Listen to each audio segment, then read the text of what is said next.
தாகமா இருக்கு. ஃபர்ஸ்ட் வார்த்தை மன்னிப்பு. எல்லாரும் வந்து மற்றவங்களுக்காக இயேசு வந்து வேண்டிக் கொள்றாரு, ஒப்படைக்கிறாரு. அவங்கள வந்து தாய் ஒப்படைக்கிறது இந்த மாதிரியான காரியங்கள். ஆனா இயேசு கிறிஸ்து வந்து தன்னுடைய சரீரத்துல ஏற்பட்ட ஒரு தாகத்தை குறித்து சொல்றாரு. நான் தாகமா இருக்கிறேன். அதுக்கு யோவான் 19:28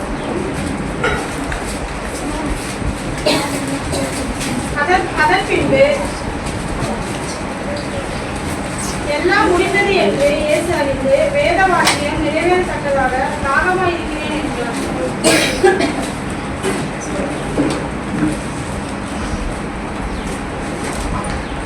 வேத வாக்கியம் நிறைவேறத்தக்கதாக தாகமாய் இருக்கிறேன் என்றார். இப்போ வேதத்துல வந்து எல்லாமே அவர் பிறப்பு, இறப்பு, பாடுகள் எல்லாமே குறித்து ஆதியாகமம் டு வெளிப்படுத்தல் வரையும் எழுதப்பட்டது. அது எப்போ பிறப்பாரு, எந்த ஊர்ல பிறப்பாரு, யாருக்கு பிறப்பாரு, எல்லாமே அந்த விதைகள் அந்த சின்ன ஊர் தான். ஆனால் எங்க பிறப்பாரு, எங்க வளருவாரு, எங்கெல்லாம் போவாரு, எல்லாத்தையும் குறிச்சும் வேதத்தெல்லாம் எழுதப்பட்டிருக்கு. இது வந்து தாகமா இருக்கிறேன்னு சொல்றது கூட வேதவாக்கி நிறைவேறணும் அப்படின்றதுக்காக அவர் சொல்றாரு. ஆனா அவரால் தாகமா இருக்கும்போது காற்று கூட தண்ணீரை மாற்றணும் பிடிச்சிருக்கலாம். ஏன்னா காணவர் கல்யாண வீட்டில் வந்து தண்ணீரை அநேக அற்புதம் அவரால் செய்ய முடியும். அவர் இயற்கை காப்பாற்ற தேவன். அவர் வந்து 100% மனிதனாகவும் 100% தேவனாகவும் இருக்கிறார். அதனால அவரால் செய்ய முடியாததுமே இல்லை. ஆனாலும் அவர் சொல்றார், சங்கீதம் 2:15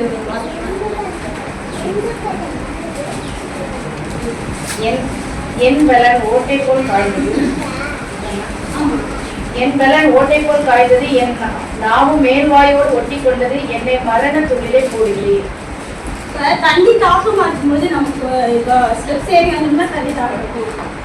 நம்ம நேரம் எக்ஸாம் எழுதிட்டா தாகம் எடுக்கும், எக்ஸசைஸ் பண்ணோம்னா தாகம் இருக்கும், ஓடணும்னா இந்த மாதிரியான நேரங்கள்ல தண்ணி எப்படியாவது ஒரு டம்ளர் எடுத்து மட்டும் குடிப்போம்.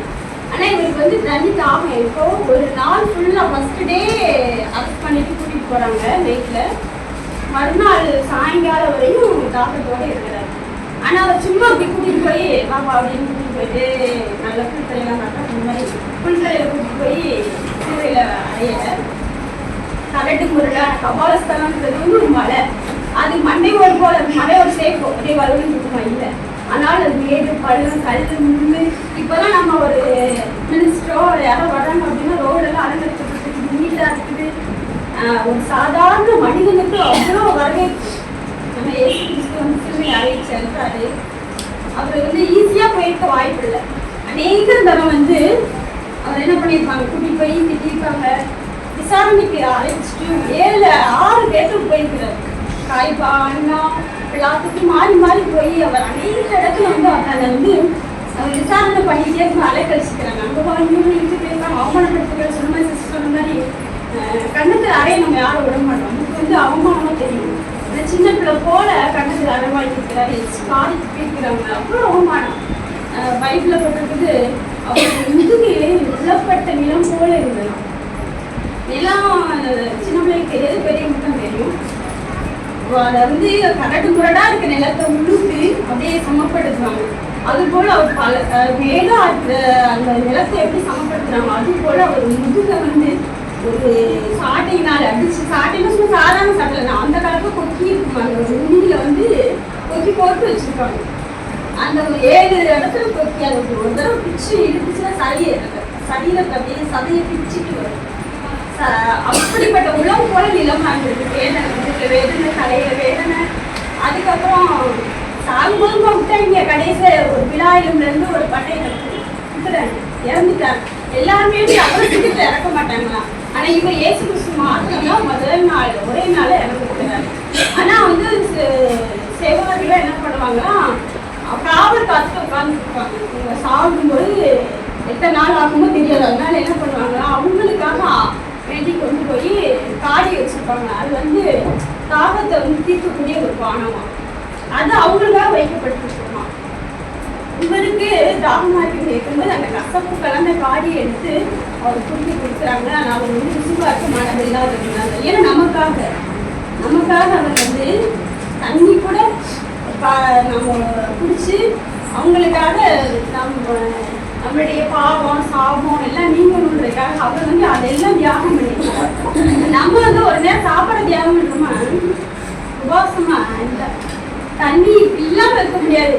இப்ப எனக்கு கூட தாவக்காரி இப்படிலாம் தண்ணி இங்கே மக்கள் முன்னாடி வச்சிருந்தேன். எப்படி கேட்கறது நான் சாப்பிட்டு வெளியே உட்காந்துட்டேன். தண்ணி தாப்பமா நம்ம அடக்கவே முடியல. ஆனா ஒரு நாள் ஃபுல்லா தண்ணி குடிக்காம இருக்கலாம்னு சொல்றாங்க. ஆனா ஒரு சாப்பிடாம ஒரு 10 நாள் வாழலாம் அப்படின்னு சொல்றாங்க. ஆனா இயேசு கிறிஸ்து வந்து பாத்தீங்கன்னா சிலுவையில் அறையப்படும் போது அவருடைய உடம்புல இருக்க எல்லா நீர் சத்தும் போயிடுச்சு. பிளட் எல்லாம் எடுத்துட்டாங்க. தண்ணி சத்தும் இல்லை, நீர் எதுவுமே இல்லை. பிளட்டு ரத்தம், ஒரு மனுஷனுக்கு உயிர் வந்து ரத்தத்துல இருக்கு.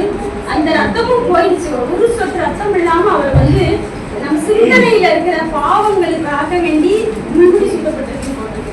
அதுக்கப்புறம் பாத்தீங்கன்னா கைகள் கால்கள் அப்புறம் எல்லாத்துலயும் ஆணி கடாவப்பட்டதா இருக்கிறாரு. இந்த அதுக்குள்ள அர்த்தம் சொல்ல லேட்டாகி போயிட்டே இருக்கும். ஆணிகள் கடாவப்பட்டிருக்குது. நமக்கு கொஞ்சம் எல்லா நம்மளுடைய பாவங்களுக்காக அவர் சிலுவையில வந்து செய்து முடித்துட்டான்னு வெற்றி சிறந்துட்டாரு. அதனால வந்து இந்த நாள்ல வந்து இந்த வெற்றி வேந்தரா அவர் வீட்டில் இருக்கிறாரு. லாசரு பாத்தீங்கன்னா லாசரும் ஒரு ஐஸ்வர்யவான் தான் உங்களுக்கு தெரியும். அந்த லாசரு வந்து அந்த ஐஸ்வர்யவான் மேதிலிருந்து துணிக்கே சாப்பிட்டுட்டு இருந்தான். அவனுக்கு வந்து கடைசி நேரத்துல அவன் மடியில தேற்றப்படுறான். அதே மாதிரி இறந்த பிறகு ஐஸ்வர்யவானும் போய் நரகத்துல இருக்கான். என்ன சொல்றா, என்னோட கூட கொஞ்சம் 5 பேர் இருக்காங்க, நீங்க போய் அவங்களுக்கு சுவிசேஷ அறிவிக்கிறதுக்கு இந்த ஆசீர்வாதம்னு சொல்லிட்டு ஆட்டோ சொல்றான்.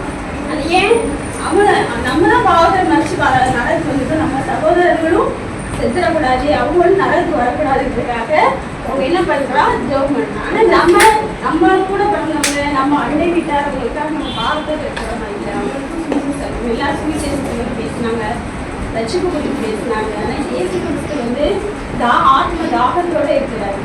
நம்ம இன்னும் நிறைய பேர் ஆதாயப்படுத்துறாங்க. நிறைய ஊருக்கு நடந்தே சென்று சுவிசேஷம் இப்போ மாதிரி வசதிகள் இல்லை, வாகனங்கள் வசதிகள் இல்லை. ஆனாலும் ஒரு எல்லா முடிஞ்சளவு எல்லா பக்கமும் போய் சுவிசேஷம் அற்புத அடையாளம் அநேக செஞ்சுட்டாங்க. பைபிள் எழுதுறது கொஞ்சமா அவர் செஞ்ச அற்புதங்களை வந்து எழுதுனா உலகம் கொள்ளாது அப்படின்ற மாதிரி அவ்வளவு செஞ்சிருக்கிறார். நமக்கு வந்து ஒரு சில அற்புத அடையாளங்கள் மாத்திரம் இந்த இயேசு கிறிஸ்து வந்து அவர் பட்ட பாடுகள் வந்து கொஞ்சம் இல்லை.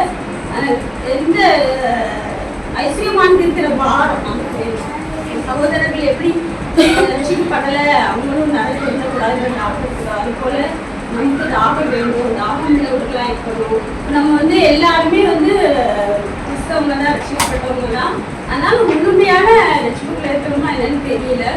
நான் வந்து கிரியையினால ரட்சிக்கப்படலை, விசுவாசத்தினால நம்ம வந்து ரட்சிக்கப்பட்டிருக்கோம். நம்ம இந்த ஐந்தாவதுங்கிற எனக்கு வார்த்தை வந்து கிருபைன்னு அந்த இது வந்துச்சு. 7 வார்த்தையில 5வது 5 ஆகமங்கள் இருக்குது, 5 விரல்கள் இருக்குது நம்ம கைகளில். 5 அப்படின்றது கிருபை கொடுக்கிறது, 7 என்பது பூர்ணம், 9 என்பது பரிபூர்ணம் அப்படின்னு சொல்லியிருக்காங்க.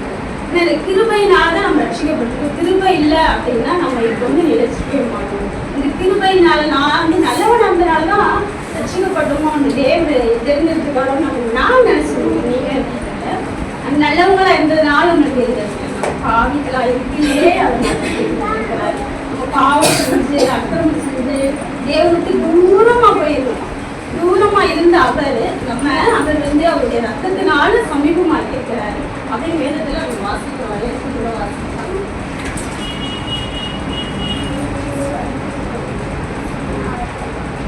மத்தேயு 15:23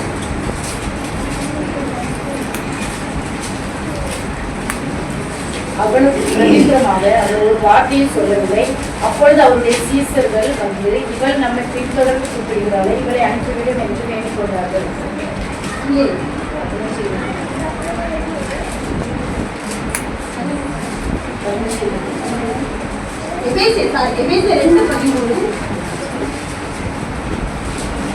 முன்னே தூரமாயிருந்த நீங்கள் இப்பொழுது கிறிஸ்து இயேசுவுக்குள் கிறிஸ்துவின் இரத்தத்தினாலே சமீபம் ஆகிறது. இப்ப நம்ம ரத்தத்தினாலதான் நம்ம வந்து கிறிஸ்துவாண்டே வந்திருக்கோம்.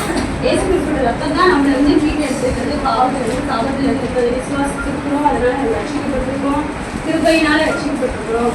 எல்லாத்தையும் நம்ம ஒரு ஸ்திரீயை குறித்து பார்க்குறோம். அவங்க வந்து அவங்களுடைய இயேசு கிறிஸ்து தாகத்துக்கு தாகம் சொல்லி கேட்கிறாரு. யோவான் 4:8 வாசிக்கலாம்.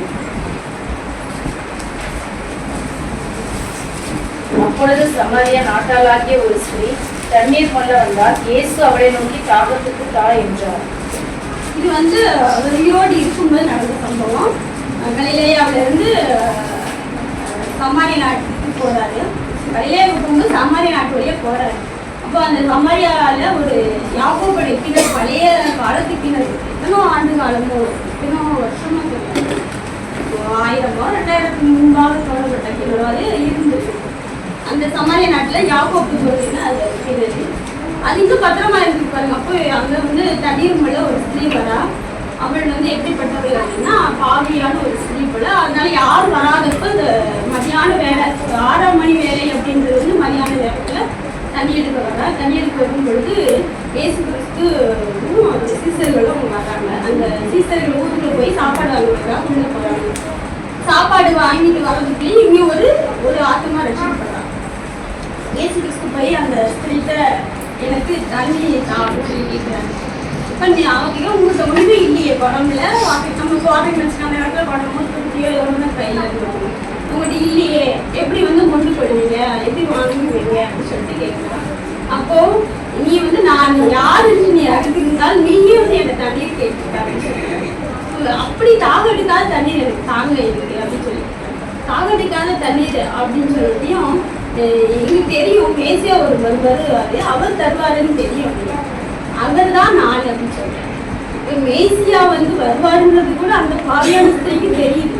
நம்ம ரட்சிக்கப்பட்ட நமக்கு இயேசு கிறிஸ்து வருவார், நம்ம அழைச்சிட்டு போவாருன்ற அந்த ஒரு வெளிப்பாடு இல்லாமல் இருக்கணும். இன்னும் உலக பிரகாரமாக வாழ்ந்துட்டு நம்முடைய பிள்ளைக்காக, நம்முடைய வயிற்றுக்காக, நம்மளுடைய சுயத்துக்காகவே ஓடி அப்படி இல்லாமல் தேவனுக்காக ஏதாவது செய்யணும். இன்னொரு மத்தேயு 5 போகும்போது நீதியின் மேல் பசிதாக உள்ளவர்கள் வாழ்க்கை வாழ்வார், அவர்கள் திருப்தி அடைவார்கள், நீதிக்காக வாழ்வார். நீதிமான்கள் அப்படின்னு நம்ம சொல்லிட்டாரு. நம்ம நீதிமான்களை போல இருக்கிறோமா? நீதிமான்கள் போல அந்நிய உலகத்தை கூட சில நேரத்துல நம்ம கடவுள் வந்துட்டா பக்தி இலக்கியம் நம்ம அப்படி கீழ்படுத்துறது இல்லை. ஒரு கர்த்தருக்காக எதையும் செய்யறது இல்லை, இழக்கிறது இல்லை. தேவன் வந்து நம்மளை தேடி வந்தாரு. எதுக்காக வந்தாருன்னா மனுஷன் இழந்து போனதை வந்து தேடி நம்மளை இழந்துட்டாங்க. சர்ச்சிலிருந்து நம்மளை பிடிச்சிட்டான் கையில். அவன் இருக்கணும். எப்போ நம்ம இயேசு கிறிஸ்து வந்து வரணும் அப்படின்றதுக்காக தான் அவர் வந்து தன்னுடைய ஜீவனை கொண்டு ரத்தத்தை சிந்தி உயிர் எடுக்கிறதுக்கு உலகத்துக்கு வந்துக்கிறார். ஆகையினால நம்ம வந்து அவருடைய ரத்தத்துக்கு பங்காளிகளா, அவருடைய ரத்தம் சிந்தப்பட்டிருக்கு, ரத்தம் இல்லாமல் சிந்தப்பட்டிருக்கு. இதெல்லாம் நம்ம வந்து மற்றவங்களும் நம்ம பாவம் கழிவு சுத்தரிக்கப்பட்ட மாதிரி மற்றவங்களும் அவருடைய ரத்தத்தில் கல்வி உள்ள வரணும். எப்போ எல்லாருமே உலகத்தில் தான் இருக்கும். பரிசுத்தமாக்கப்பட்டு பரலோகத்துக்கு போகணும் அப்படின்னு சொல்லிட்டா நம்ம வந்து மற்றவங்களுக்கு சீசைஸ் தரவே போகணும். இது இந்த வாரம் நம்ம கேட்கணும்னா தான் அந்த தாகம் இருக்கணும். ஒவ்வொருத்தருக்கு ஒவ்வொரு தாகம் இருக்கும். நம்ம படிச்சுட்டு படிப்புக்கு பிடிச்ச தாகம் படிக்கிறப்ப இருக்கு, நான் இந்த கரெக்டாக முடியும். அதே போல் பெரியவங்களாயிட்டா வேலை கிடச்சி வந்துட்டு ஒரு கார் வாங்கணும், வீடு வாங்கணும். கார் வீடு வாங்கிட்டு இன்னும் அதிகமாக சொத்து சேர்க்கணும். அப்படி சொத்து மேலே ஆகும், பணத்தின் மேலே ஆதாகும். அப்படி இருக்கக்கூடாது. பண ஆசை எல்லாத்தையுமே வேற இருக்குது. அதனால வந்துட்டு அந்த பண ஆசை இல்லாதவரை நம்ம வந்து இருக்கணும் அப்படின்னு சொல்லிட்டு தேவன் இருக்கிறார். எனக்கு தெரிஞ்ச வசதினால வந்துட்டு என்ன சொல்லுவாங்க, நம்ம வந்து எதன் மேலே தாக்கமாக இருக்கணும்னா நீதியின் மேலே தாக்கமாக இருக்கணும். உலக பிரகாரமா அந்த தாகம் வந்து தேவன் சொல்றாரு. ஆத்மாக்களுக்காக அவர் வந்து அந்த தாகம் விடாத. அந்த ஸ்திரீ போய் அந்த ஊரவே கூட்டிட்டு வந்து என்னை குறிச்சு ஒருத்தர் சொன்னார். அவர் வந்து பாருங்க அப்படின்னையும் அவங்க இருக்கிறது வந்து 5 புருஷனா இப்போ ஒருத்தர் இல்லை. தன்னுடைய பாவத்தை வெளிப்படுத்துறோடைய வார்த்தையில தான் சொல்றாரு. வேற ஒன்றும் மேஜிக்லாம் அந்த இடத்துல பண்ணல, ஒன்றுமே பண்ணலை. ஆனால் அந்த ஸ்திரீ போய் ஒரு ஊரவே கூட்டிட்டு வந்தார். ஊருக்காரங்க எல்லாம் வந்து அவங்க வார்த்தை கேட்டாங்களாம். கேட்ட பிறகு ரட்சிக்கப்பட்டு அவங்க சொன்னாங்க, உங்களுடைய சாட்சி நிமித்தம்ல நாங்கள் கண்ணால கண்டு அவருடைய வார்த்தை கேட்டது நிமித்தம். இப்போ நம்ம கேள்விப்பட்டாதான் அவங்க வந்து விசுவாசிக்க முடியும். அப்போ நம்ம வந்து தேவன் அவங்க வந்து இயேசு கிறிஸ்து சொல்கிறோம் அப்படின்னா அவங்க அழைச்சிட்டு வரணும். ஆலயத்துக்கு அழைச்சிட்டு வந்து அவங்க தேவனுடைய வார்த்தை கேட்கறது மூலமாக அவங்க ரட்சிக்கப்படுவாங்க. ஒரு தடவை ஃபெயிலியர் ஆனா அது மறுபடியும் நம்ம சொல்லிக்கிட்டே இருக்கும்போது நிச்சயம் ஒரு நாள் நம்ம அச்சீவ் பண்ணுவாங்க. அதனால அந்த ஸ்திரீ போய் அந்த ஊரை சமாளி ஸ்திரீ ஊரில் உள்ள மக்கள் எல்லாம் கூட்டிட்டு வந்து அவங்க உட்கார வச்சு ஆண்டவருடைய வார்த்தை கேட்க வச்சிருப்பான்னு நினைக்கிறேன். அப்புறம் 2 நாள் அங்கேயே இருந்து நிறைய ஸ்பீசிஸ் எல்லாம் அவங்க சொல்லியிருக்காங்க, அவங்களாம் அச்சீவ் பண்ணிருக்காங்க. அந்த சமாளி அவங்க சின்ன ஒரு அந்த பெருசாக அவங்களுக்கு தெரியல. ஆனாலும் பார்த்தீங்கன்னா அவங்க வந்து அந்த ஒரு பெண் ஒரு பிரதர் சொல்ற மாதிரி ஒரு சின்ன 7 வயசு பிள்ளை அவங்க அம்மா அப்பா வந்து சாகும் தருவாயில ஆதாயம் படுத்தலாம். அது போல நாம இப்போ எத்தனை வருஷம் ஆகிட்டோம் கத்தருக்குள்ள அச்சீவ் பண்ணிட்டு வந்துட்டோம்.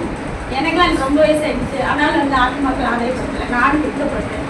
கத்தருக்குள்ள நம்ம வந்து இன்னுமாய் அதிகமாக ஓடணும், ஆவிக்குரிய ரீதியில் வளரணும், ஆத்ம தாகம் இருக்கணும், ஆவிக்குரிய தாகம் வேணும். இப்போ எலியா பார்த்தீங்கன்னா எனக்கு ரெட்டிப்பான வரம் வேணும்னு ஆவிக்குரிய தாகமாக இருந்தார். இப்போ நம்ம அந்த மாதிரியான வரங்களுக்கு நல்லதுக்கு போகணும். இன்னும் நம்ம வந்து கீழே ஆணவர்களே இந்த லோக்சாம மேலாளர்கள் நமக்கு என்னென்ன வேணும் அந்த விதமான ஒரு வேதத்தின் மீது அதிக ஆர்வம். சின்ன பிள்ளைய எங்கள் பாப்பாலாம் அதுக்கான வசனம் வாசிப்பா.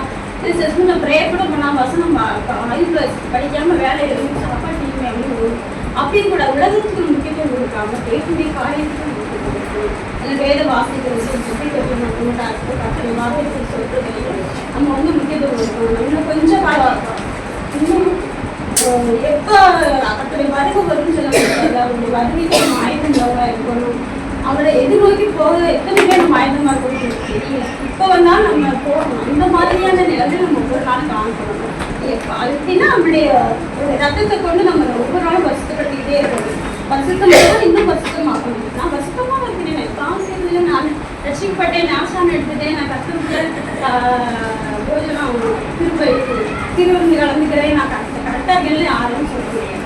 நம்ம ஒவ்வொரு நாளும் அடையணும். அதுக்காக இந்த பாவியான ஸ்திரீ எப்படி தேவன் சொல்றாரோ அது போல வந்து நம்மளையும் வந்து தேவன் வந்து தொற்றுக்காரு.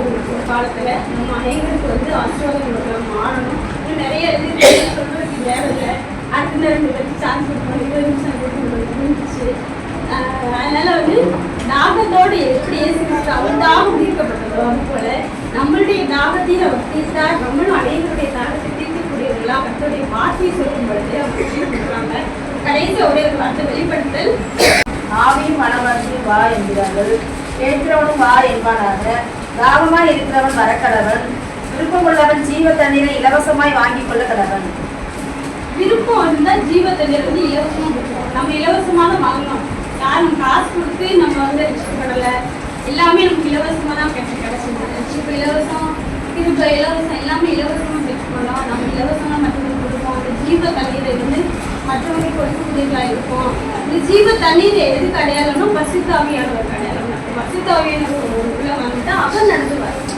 என்னென்ன செய்யணும், எங்கே போகணும், என்ன வைக்கணும் அப்படின்ற எல்லா டீட்டெயிலுமே பரிசுத்தாவியில் நடத்துவார். அநேக நேரத்தில் கொலையும் போயிட்டு ஒரு காரியத்தை வந்து முடிவெடுக்க தெரியாதுன்னா பரிசுத்தாவியில் உணர்த்துவார்.